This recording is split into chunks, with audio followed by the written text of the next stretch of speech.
Hello everyone, Florian here and welcome to another episode of Heiser Says.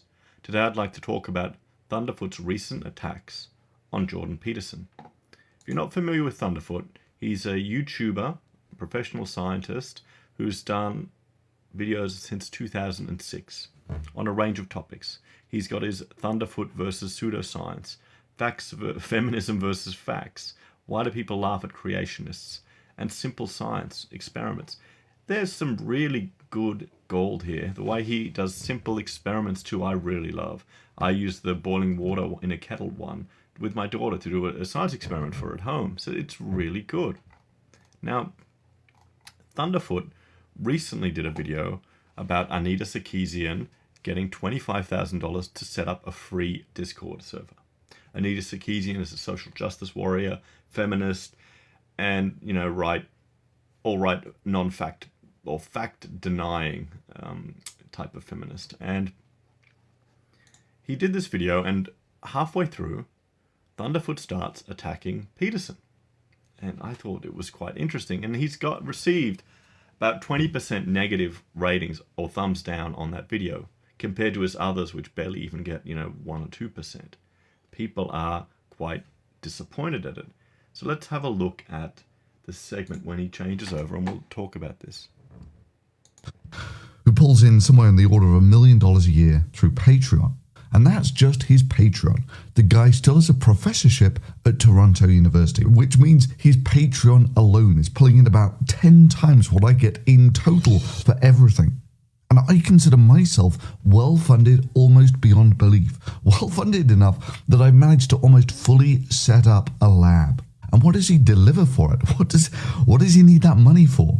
Creating lectures about profound psychological ideas? So people often ask me, do you believe in God? Which I don't like that question. First of all, it's an attempt to box me in a sense. Or it could just be someone who's interested to know if you believe in God or not. See, it seems a bit disingenuous that Thunderfoot is just taking it as such a simple question, when really it isn't. People are using it for political purposes to address a lot of the good work and message that Peterson is spreading and people that he's helping. I mean, what question would you expect them to ask? And the reason that it's an attempt to box me in is because the question is asked so that I can be firmly placed on one side of a binary argument. See, that's a very clear point there, and it makes a lot of sense to anyone who's been following Peterson, particularly in the media at the moment, with how there's hate piece after hate piece going after him. Well, far be it from me to tell a clinical psychologist how to answer a question. But if someone asks you if you believe in God or not, you can say maybe or kinda, or maybe give your position on the spectrum. He is about to, Thunderfoot. Or I have no strong feelings one way or the other. And the reason I don't like to answer it is because A, I don't like to be boxed in, and B, because I don't know what the person means by believe or God. It depends upon what the meaning of the word is. Yes. And they think they know.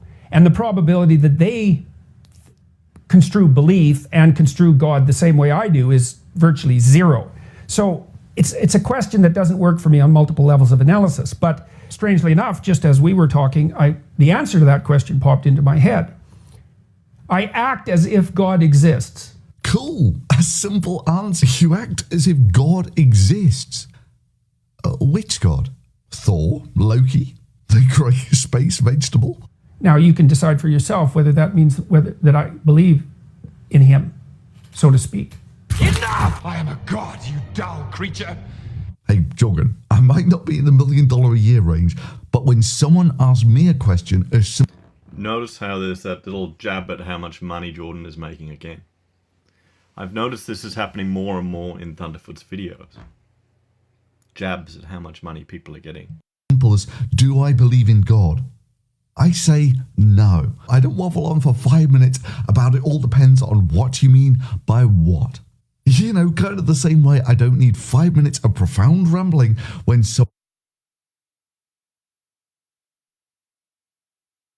Okay, so that was what Thunderfoot's take on it was. That was the clip, and it goes down from there. I mean, he starts equating or relating Peterson's work and his money raising to TV evangelists who need $50 million for a private jet, or people who are raising money for other issues. So it just comes back to an attack on money, and he doesn't go into any great depth about any of Peterson's arguments.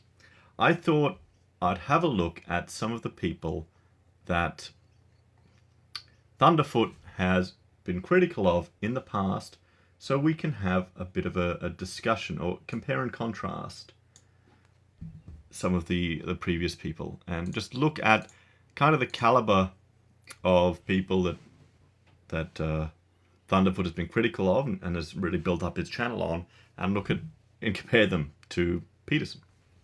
So I picked 3 gentlemen from his series on creationists, or why do people laugh at creationists. And so the first is Ken Ham.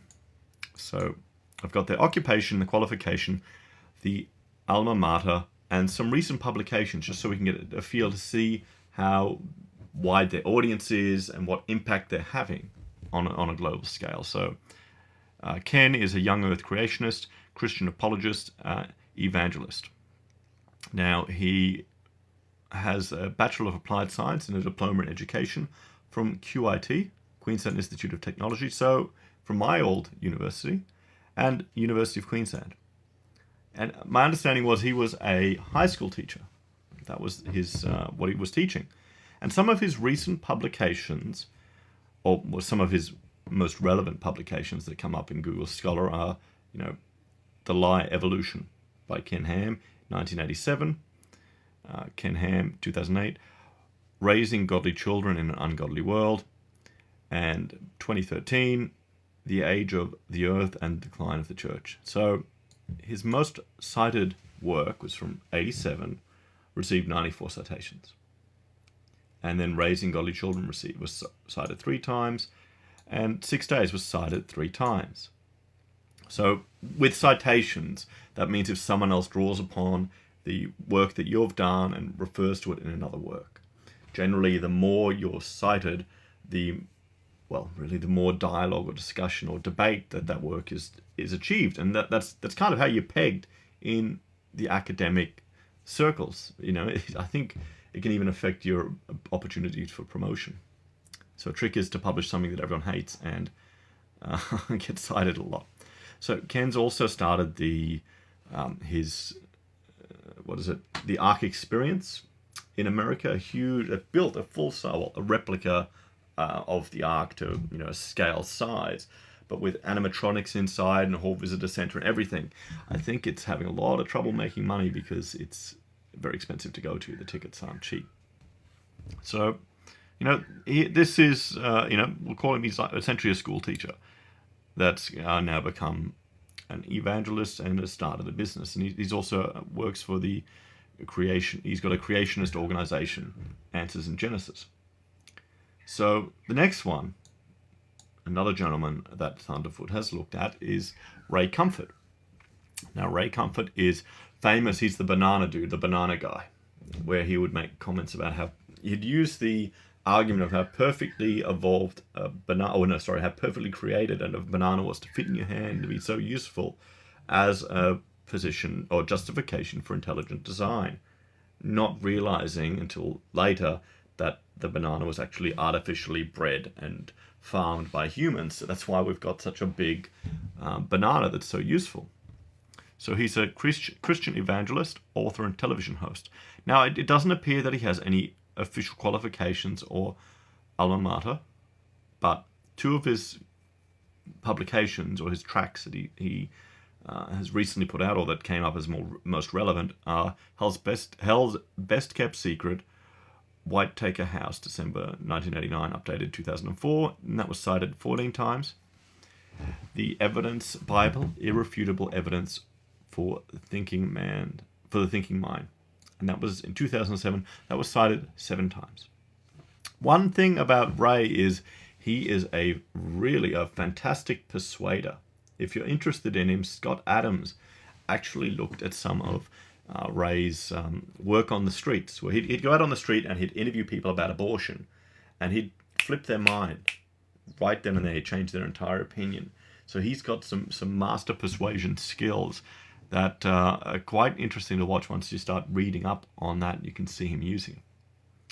Now, the third, and actually, Thunderfoot's had a fair bit of interaction. He's done a whole series of interviews and discussions with Ray Comfort, and Ray actually tries to use the same techniques on Thunderfoot, but it doesn't work because Thunderfoot doesn't quite take the bait. So Ken Hovind. Now, this guy's an interesting one. He's another gentleman that Thunderfoot's looked at, and his son as well. He's an evangelist and a Christian theme park operator, and he calls himself a science teacher too. Now, his qualifications are a Bachelor of Religious Education and a Master's degree and doctorate in Christian education. Now, this is where it gets a bit dubious. His qualification of his bachelor is from an unaccredited Midwestern Baptist college. Okay, so it's unaccredited. And his master's and doctorate is from a diploma mill, Patriot University. So it's like a single building in the middle of nowhere. So you'd have to question.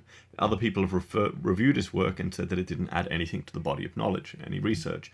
A PhD or a thesis is meant to find a gap in literature and then address it, creating new knowledge. And so his qualification, I'd put more stock in, Ray, because he comes out and says, "Oh, I'm not a learned man," or "I stand on the basis of knowledge of these other people." Then this guy who's going to a diploma mill and an unaccredited university, at least got all Rays up front. Now, two of his publications were Claws, Jaws, and Dinosaurs. That was cited 13 times since 1999. And The False Religion of Evolution was cited 7 times. Okay, so you can see here the citations the gentlemen are getting. It's maybe nothing goes over double digits. Okay, and another thing about Kent is he actually went to jail for, I think, tax fraud. He started a theme park, a dinosaur theme park. His son took over his business, and they're also selling hocus pocus bloody water things and pills and stuff like InfoWars does to generate money. Maybe I should do that. Maybe I should do Heiser says water or coffee. Well, coffee's a legit good drug. So let's have a look and compare these three to Jordan Peterson. Now, he's a clinical psychologist, professor of psychology, and I'd even say a YouTube superstar now. So he's got his political science degree, his psychology degree, and his clinical psychology PhD. His alma mater is from the University of Alberta and McGill University, and two of his more recent publications were Between Facts and Domains, 10 Aspects of the Big Five, and from 2007. So only 2007, only, 11 years old, and that's been cited 917 times. Okay? So Ken's work from, 87, what's that, 10, 20, nearly 30 years old, has barely got 10%, just over 10% of what Peterson's stuff has got in a third of that time. Okay, so we're dealing with a different level of scholar here, just the different level of exposure. So, and here is second work, 645 times. And you compare that's just on academic citation. You compare that to what he's getting on YouTube now, it's just insane. And he's getting $1 million a year on Patreon, but that's funding a whole lot of his research and his other work. So the arguments that Thunderfoot can do to attack these guys, and a lot of it is quite simplistic. He's just poking fun at them or tearing apart their simple arguments. Like particularly Kent and Ray, some of the things that they're pulling out, it can be easily debunked with regards to an understanding of geology and science. And I think it's a bit disingenuous to think that the same approach is going to work with Peterson, who's at a different level, just with his scholarship and his qualifications. Ken is the closest And, you know, he's barely hitting the same reach at any level with regards to citations. He is, you know, popular on YouTube, and he's out there. Ray, he's got a lot of TV exposure, and he's out there too, but it's just not the same level. And people are picking up on it. Let's have a look at some of the comments that people have done. Here we go. How did this video come from Anita Sarkeesian wants money to set up a free Discord server to Jordan Peterson makes more money than me? Now, this is one of the best. I'm going to like that comment. This is probably one of the best comments that sums it up, because it really does feel like he's jealous. You know, it really... First breath, I am so grateful for you, the viewers, for appreciating what I do to fund me. Second breath, why does Jordan Peterson get so much money? I don't see the worth of what he offers. Which is true. You know, that these... Everyone is quite upset. Here we go. Thunderfoot criticizes someone you don't like. Yay, haha, awesome. Thunderfoot criticizes someone you happen to like. Man, you should stick to physics and science. So maybe am I guilty of this? Perhaps. But I think Thunderfoot's being a little disingenuous. He's not sharing everything he knows, or he hasn't really dug into any depth to what Peterson is sharing because of his opinions. You know, he probably thinks he knows more than enough about the Bible. He's been fighting, arguing with creationists and Christians and people of theists for years. Why does he need to look at anything like this? And he's probably going to miss out on it. Yeah, lay off the real gamer. Yeah, lay off Peterson. Don't remove the context of the interview. Well, context isn't important anymore, real gamer, you know? You can't, the context doesn't matter. You saw what happened to Dankula. They are at a more philosophical layer of conversation here rather than just an obvious evolutionary answer. He's not perfect, but he's definitely more intelligent than you make him out to be. Which is true. It is. I would definitely agree with that. Another one. What's with the swipe at Peterson? I hope you feel powerful doing a slam piece on Peterson after listening to 30 seconds of him speaking, calling him an idiot, and comparing him to televangelists. TF clearly hasn't listened to him speak or explain his position whatsoever. So yeah, no, I'd agree with you, Andrew. It really comes across that Thunderfoot hasn't gone into any detail or listening to what Peterson's speaking. And I think this is probably this is going to win the comments. I still play Unreal Tournament too. So yeah, that's where Thunderfoot is saying that he plays Unreal Tournament 20 or 4 because it's not any add-ons or cheats. So I think that you know, it can be quite clear that Thunderfoot's not really gone into any depth looking at this. Phil, you know, spend a bit more time, look at what Peterson has to add to the debate. He's probably your best ally against the SJWs and the crazy stuff coming out of the feminists. And you're missing an opportunity here. Honestly, I thought a while ago, I thought it would be interesting to see your take on Peterson. And I'm a little disappointed that you haven't really gone into any depth or any rigor to look at his work, particularly with just the exposure that he's getting. And just, you know, I mean, all good. Make fun of Anita. You know, she still seems to be somewhat relevant. She's inviting to comic panels and things like that, but she's not at the same level. I don't know why you did it as one video. So guys, thank you all so much for joining me for this episode of Heiser Says. I appreciate your support. You know, please like, subscribe, share the content, and I will see you all again next time.